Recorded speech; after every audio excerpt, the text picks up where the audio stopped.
SBF and CZ are at it again on Twitter as FTX founder says he'll testify.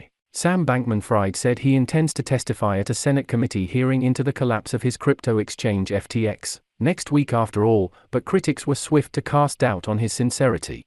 Earlier this week, Bankman-Fried had declined an invitation from Senator Maxine Waters to testify at the hearing into the collapse of his exchange, an episode that has dealt a devastating blow to the credibility of the crypto space, threatening to leave over 1 million investors out of pocket.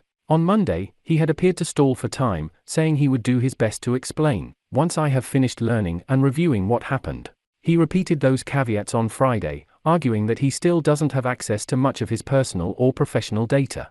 "So there is a limit to what I will be able to say, and I won't be as helpful as I'd like," he said. However, he volunteered information of a couple of select areas. FTX US's solvency and American customers, pathways that could return value to users internationally. What I think led to the crash, my own failings. Observers quickly pointed out the self-styled SBF had left out any mention of FTX International, the Bahamas-based entity through which Bankman-Fried directed most of his empire's most questionable dealings.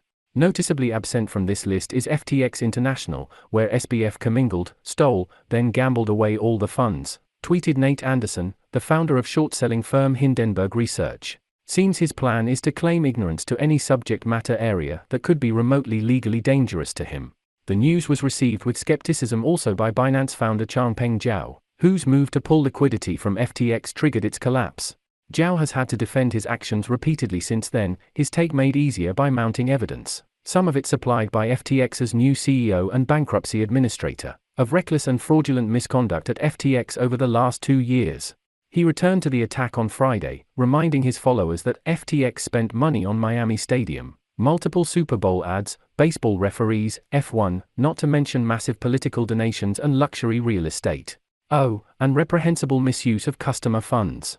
Zhao accused Bankman-Fried of becoming unhinged after Binance pulled over $2 billion in funding from FTX after learning about the true state of its finances.